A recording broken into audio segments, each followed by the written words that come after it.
Good morning everyone. সকাল সকাল উঠে এই যে যুদ্ধ শুরু হয়ে গেছে। কি আমাকে আজকের দিনে কি হতে চলেছে সেইগুলো তুমি আভাস দিচ্ছ? আজকে তোমার হবে। এদিকে এদিকে আরেকটু আসলেই তো পড়ে যাবে। ডিস্টার্ব করে। আমাকে পিটাচ্ছে কেন? তুমি বড় হচ্ছ আর দুষ্টু হয়ে যাচ্ছ, সব ভুলে যাচ্ছ। ঠাকুর নন করছো না, যে গুড মর্নিং বলো। বলো মনে হয় কি গুড মর্নিং বলো। গুড মর্নিং বিহান। Good morning sir. বলো বলো। Sir morning.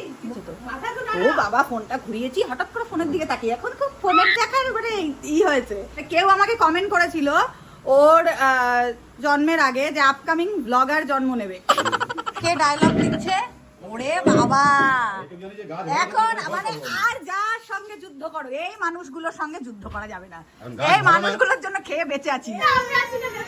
ইয়ে বাবা, এই গ্যাস কাকুর কথা বলে বলে ওকে খাওয়াই, ঠিক আছে?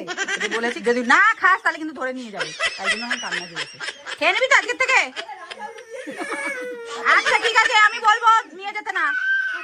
ঠিক আছে নিয়ে যাবে না। আমি কিচেনে থাকলেও কাজ করতে করতে টের পাই যে ঘর থেকে কান্নাকাটি করছে। তোমরাও আশা করি আওয়াজটা পাচ্ছ।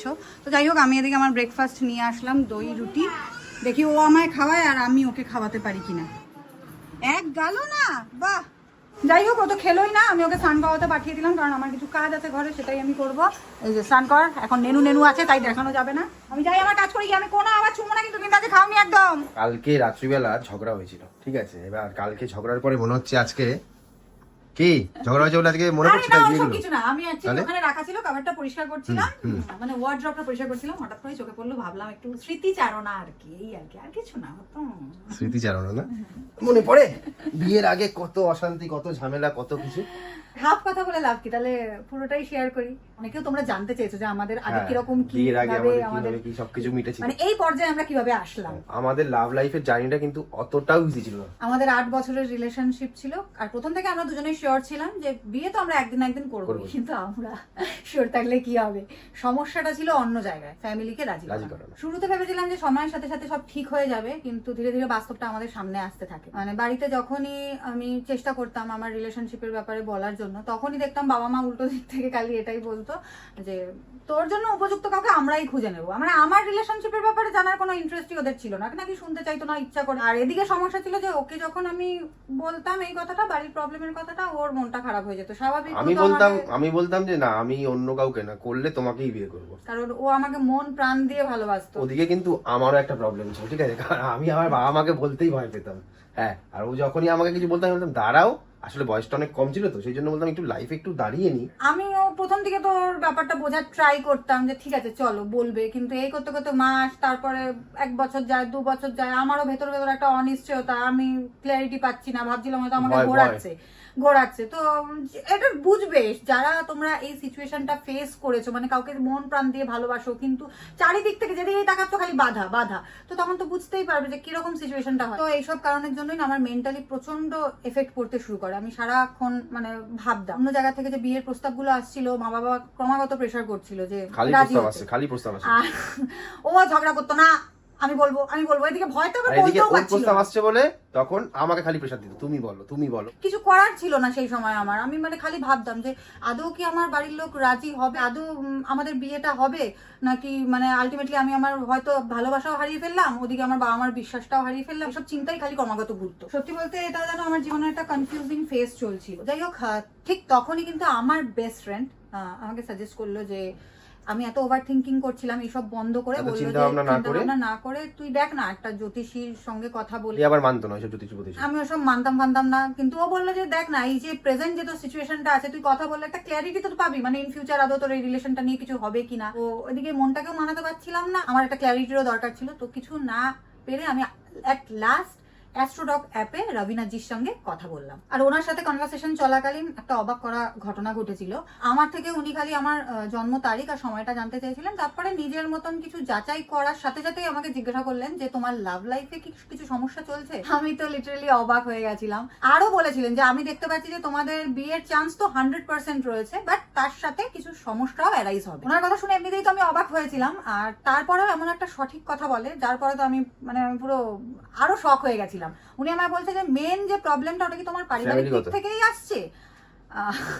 মানে আমি সত্যি ওনাকে তখন কিচ্ছু বলিনি, উনি কিভাবে বুঝতে পারলেন এটাই আমি ভাবছিলাম। তো যাই হোক, তারপরে ওনাকে আমি সমস্তটা খুলে মানে তো বললাম, ওর বিশ্বাসটা জন্মায় হ্যাঁ, এটা শোনার পর বিশ্বাস আমার। ক্ল্যারিটি চলে এলো। হ্যাঁ, যে না এনাকে আমার বলা যায়। তো তারপর ওনাকে সব বলাতে উনি সমস্তটা ধৈর্য সহকারে শুনলেন, তারপর বললেন যে একটু ভেবেচিন্তে যে আগামী কয়েক মাসের মধ্যে তোমার এই প্রবলেম সব সলভ হয়ে যাবে। মানে পুরো যে তোমার বর্তমান পরিস্থিতির উপর চেঞ্জ হয়ে যাবে, ইভেন তোমার বয়ফ্রেন্ডও নাকি তোমার মনে মানে ওর মনে সাহস জুগিয়ে উঠতে পারবে আমার ব্যাপারে, ওর বাড়িতে কথা বলার জন্য। আর আমার দুই বাড়িতে সমস্ত কিছু শর্ট আউট হয়ে যাবে, আর তার সাথে নাকি আমাদের বিয়েটাও হয়ে যাবে। সেই মুহূর্তে আমি বুঝতে পারছিলাম না যে আদৌ কি আমার ওনার কথা বিশ্বাস করা উচিত। কিন্তু ওনার যে কথাগুলো আমার লিটারালি আমার মনে একটা আশার আলো জুগিয়েছিল, শান্তি দিয়েছিল আমাকে। আর অবাক করা বিষয় এটাই ছিল যে ঠিক কয়েক মাস পরে কিন্তু হুবহু উনি যে কথাগুলো বলেছিলেন সেগুলো পুরো মিলে গেছে। মানে আমি আমার বাবার সাথে ওর সম্পর্কে কথা বলেছিলাম, আর আমার যা সিচুয়েশন ছিল আমার বাড়ির লোকও সেগুলো বোঝার ট্রাই করেছিল, বোঝার চেষ্টা করেছিল, আর আজ আমরা এই জায়গায়। এখন পেছন ফিরে তাকালে না আমার খুব কৃতজ্ঞতা ফিল হয় যে আমি সঠিক সময়ে সঠিক ব্যক্তির সাথে কথা বলতে পেরেছিলাম। দেখো, অনেক মানুষই কিন্তু তাদের লাইফে অনেক রকম সমস্যা নিয়ে ওভার থিঙ্কিং করে। বাইরে থেকে তাদের দেখলে স্বাভাবিক মনে হলেও তারা কিন্তু ভাবনা চিন্তা করে করে অতিরিক্ত চাপ নিয়ে নেয়। যেমন অনেকের লাভ লাইফ নিয়ে সমস্যা থাকে, অনিশ্চিত থাকে তারা যে আদৌ তাদের লাভ লাইফটা টিকবে কিনা, বাড়ি থেকে মেনে নেবে কিনা সম্পর্কটা, কিংবা ক্যারিয়ার বলো, আর্থিক প্রবলেম বলো, অনেক রকম চিন্তা মানুষের মাথায় থাকে। আমি বলবো কখনো কখনো এমন কারোর সাথে কথা বললে না সত্যিই খুব সাহায্য হয়, মানে যে নাকি তোমাকে সঠিক পথ দেখাতে পারবে, মানে সেই বিষয়টা নিয়ে তোমাকে ক্ল্যারিটি দিতে পারবে। সুতরাং বিয়ে, আর্থিক সমস্যা কিংবা কেরিয়ার যে প্রবলেমই হোক না কেন, আমি তো বলবো তোমরা একবার হলেও অ্যাস্ট্রোটক অ্যাপটা ডাউনলোড করে সেখানে কন্ট্যাক্ট করতে পারো। আর প্রথম চ্যাটটা কিন্তু একদমই বিনামূল্যে, সেই কারণে আমি তোমাদের জন্য অ্যাস্ট্রোটক অ্যাপের লিঙ্কটা ডেসক্রিপশন বক্সে দিয়ে রেখেছি, চাইলে ওখান থেকে গিয়ে ডাউনলোড করে নিতে পারো। এই যে পেয়ারা তোমার, এটা তো তুলতে হবে আবার। হ্যাঁ, তা তোমাকে কি আমার নেমন্তন্ন করবো তোলার জন্য? তুলে রাখতে পারোনি? পাকা পেয়ারা। আমি জানতাম এই কথাই বলবে। কি করবো তো, পাকা পেয়ারা, পাকা পেয়ারাই খাও। শরীর ভালো ছিল না, এটা কি ওদেরকে বলেছো? শরীরটা যে কত উইক ছিল, কত সেবা শুশ্রূষা করলাম, সেটা কি তুমি বলেছো? যার জন্য এতদিন ভিডিও দিবি। হ্যাঁ, যার জন্য এতদিন ভিডিও আসেনি। এবার আসবে, এবার রোজ দেবো আমরা, রোজ ডপ দেবো, মারলাম। রোজ ভিডিও। শরীর ভালো ছিল না 3 দিন ধরে। এখন কি ভালো আছো? পরে বলবো কি হয়েছিল কি না হয়েছিল, পরে বলবো তোমাদের। আমি যাই, কাজ আছে। ঠিক আছে? কে রে এটা? হ্যাঁ, এটা কে? এটা কে? মামামের ব্যাগ নিয়ে আবার কোথায় যাচ্ছে? তাই নেই করে রেডি হয় না এবার? হ্যাঁ, রেডি হও, রেডি হয়ে আবার আসো। তুই তো স্নান টান করে ঘামছিস, আমাকেও ঘামাচ্ছিস। কি পরিষ্কারের চোট, একজন ঠেলবে আর উনি পরিষ্কার করবেন আরাম করে বসে বসে। আমার পায়ে কি নোংরা কোথায়? আমার পায়ে নোংরা কোথায়? নোংরাটা কোথায় আমার পায়ে? হ্যাঁ, কোনায় কোনায় কোনায় দেখো, কোনায় দেখো ভালো করে। ওই যে কাকাইয়ের ঘরের সামনে। কারোর দরকার হলে কন্ট্যাক্ট করতে পারো ওর সঙ্গে, ঠিক আছে? খুব দারুণ ঘর বাড়ি পরিষ্কার করে, এই যে দেখে নাও, খুব সুন্দর। হ্যাঁ, কোনাকাঞ্চি ঝেপে করে, কম খরচায় করে দেবে একদম। মডার্ন টেকনোলজিতে কম খরচা, এরকম পাবে না কিন্তু। আমাদের লাঞ্চ কমপ্লিট, কিন্তু আমরা মুখ মুছবো না। এটা কোনো কথা? এটা কোনো কথা? যাই হোক, ওদিকে বাবাকে খেতে দিলাম, বাবারও খাওয়া কমপ্লিট, আর এদিকে আমার পাপাকেও খাওয়ানো কমপ্লিট। ওর সাথে নাটক না করলে হয় না। আদি কে ফার্স্ট? দাদাই ফার্স্ট না কে ফার্স্ট? জানু ফার্স্ট? জানু ফার্স্ট। খুব ভালো। যাও এবার ফ্রেশ ফ্রেশ হয়ে নাও। হ্যাঁ, মুছে নিয়ে যাও। হ্যাঁ হ্যাঁ হ্যাঁ, মুছে নাও। যা গরম পড়েছে গাইস, আমি জামা পরতে পারলাম না, সরি। ঠিক আছে, আর আরো গরম লাগছে এর এই ঝুনঝুনি জামা দেখে। ঝুনঝুনি? হ্যাঁ বাবা, এটা পরে আসো কি করে তুমি? ভুল করে পরে ফেলেছিলাম। বাপরে বাপ, ওকে দেখে আমার আরো বেশি গরম লাগে। যাই হোক, আজকে আইটেমে কি কি আছে গো? কচুর শাক, তারপরে তোমার প্রিয় মাছ। আহা হা, তোমার আজকে ভালোই হবে খাওয়াটা, বলো? তোমার খারাপ কোনটা হবে? আমার অত ভালো হবে না, আমার তো অত প্রিয় না এই মাছটা। পাবদা আমার অত প্রিয় না। আর টকের ডাল। আর টকের ডাল আছে। বাবা, তুমি কাকাইকে সব থেকে ভালোবাসো তো, তাই জন্য কি করো তুমি কাকাইকে? আমাকে ভালোবাসে না, এত মারে আমাকে। ওর জন্যই তো লাগে কিন্তু আইটু আইটু আইটু আইটু আইটু লাগে কিন্তু। বাচ্চারা যাকে ভালোবাসে হ্যাঁ, তাকেই সবথেকে বেশি মারে। আরে মারুক, তাই বলে তাকেই বুকের চুল সবটা টানবে, তার কাছে আমি সেফ। বগলের চুল হ্যাঁ। টানবে, তাই দুধু টানবে, তাই বলে। তুই খালি গায়ে থাকবি, গেঞ্জি পরবি না। ও ভাই। দেখ, আমি একটুখানি খালি গায়ে ছিলাম, গেঞ্জি পরে নিয়েছি। হ্যাঁ। ইস, কি করছে? নোংরা নোংরা। গুড ইভিনিং গাইস, তো আমি চা নিয়ে চলে এসেছি, আর এদিকে পাপা এখন স্ন্যাক্স খাচ্ছে মাম্মির কোলে বসে। ওই দেখো, কি খাচ্ছে বলো তো আজকে? মাখানা। মাখানা স্ন্যাক্স খাচ্ছে। এগুলো একটু রোস্ট করা আছে, আর এই যে তোমার দাও আমার স্ন্যাক্স ভেজের দাও। অভাব, তাই জন্য সত্যি তাই মনে হচ্ছে, প্লেটের অভাব পাওয়া বুঝলি।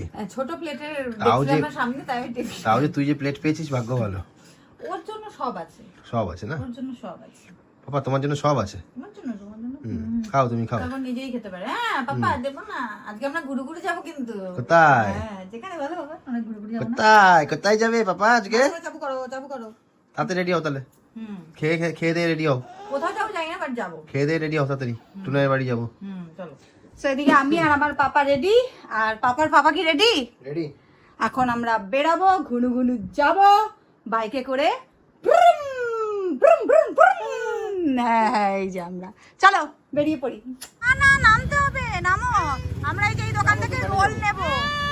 এ নামবে না, কি মুশকিল, কি অবস্থা, এতক্ষণ ঘোরালাম আর এবার নামবে না। বাবা নামো নামো নামো, আসো আমার কাছে আসো, নামো।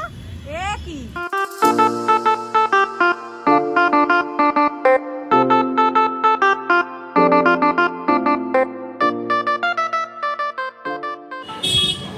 ওই দাদাইকে দিতে গেছে এখন এগরোল।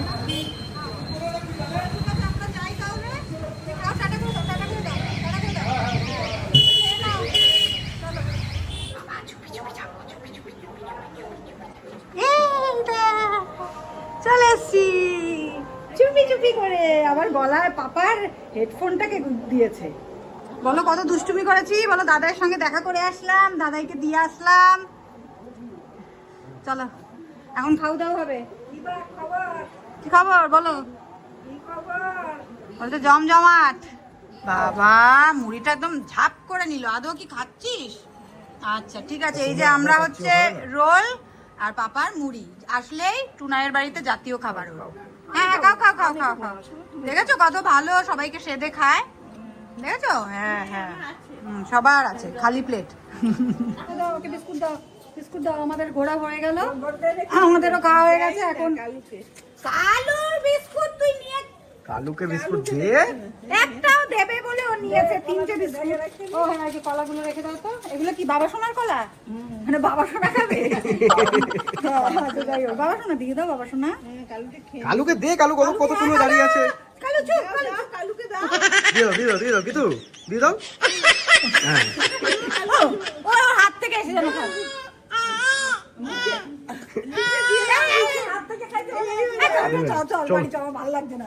পরের গাড়িতে এসেছি, দেওরের গাড়িতে যাচ্ছি। আর ফার্স্ট টাইম আমি সোহমের এই নতুন গাড়িটায় বসলাম। আগের গাড়িগুলোতে বসেছিলাম উঁচু গাড়িতে। এই গাড়িটা অনেক বেশি কমফোর্টেবল, মানে চড়া যায়, আরাম লাগে, আরাম লাগে। কিতুর বায়না যে কাকায়ের গাড়ি করে বাড়ি যাবে, তাই এখন একটু ঘুরে ঘুরে নিয়ে চলো। হ্যাঁ ঘুরে ঘুরেই বাড়ি যাই। গরমকালে বাইরে এই হাওয়াটা না ভীষণ ভালো লাগে। ওই দেখো, এটা দেখো, খাবার নিয়ে বসে আছে। আর এই যে ভাই এই যেখানে, যা যা যা, এখন কুস্তি চলবে। যা আবার লাঠি তোলে, ওই লাঠিতে তোর পিঠেই ভাঙবে। দাও এটা দাও, যাও যাও যাও যাও বাবা যাও যাও, ফোন ধরে না। ওফ যাও যাও, কি হলো? চলো চলো চলো চলো চলো চলো চলো চলো চলো বল মামা মেনা মেনা মেনা মেনা মেনা মেনা এসছি এসছি এসছি। এনা এনা বাবা নাও। তুমি ওকে নেবে কি? তুমি ওকে জোর করে নাও। বলেন কি? তুমি জোর করে নাও। আচ্ছা ঠিক আছে, আয় বাবা। এই যা যা, চল। কি রে পালাচ্ছে। তুমি কি আসবে নাকি তুমি এরকমই করবে? আমি আর পারবো না কিন্তু। এই বাবা চল চল চল চল চল চল চল বাবা। এই যে আজা ধরো, আজা ধরো, আজা আজা আজা আজা আজা আজা আজা আজা আজা। শোনা গো আমার খুব কষ্ট যে বলো। এই যে মাথাটাকে দেখ কেমন করে রে। তুমি পারবা না, ওর সাথে তোমার জোর নাই। তুমি আগে খাওয়া দাওয়া করে ভালো করে জোর করো, বুঝলা? এই চলো আজকের মতো ভিডিওটা এখানে শেষ করে দিচ্ছি, ঠিক আছে? টাটা। এখন কখন উঠবো জানি না। কেউ বলো না জোর করে খাচ্ছিলাম, নাহলে আমার বাচ্চা খায় না। টাটা টাটা দিতে বাবা, টাটা টাটা টাটা টাটা।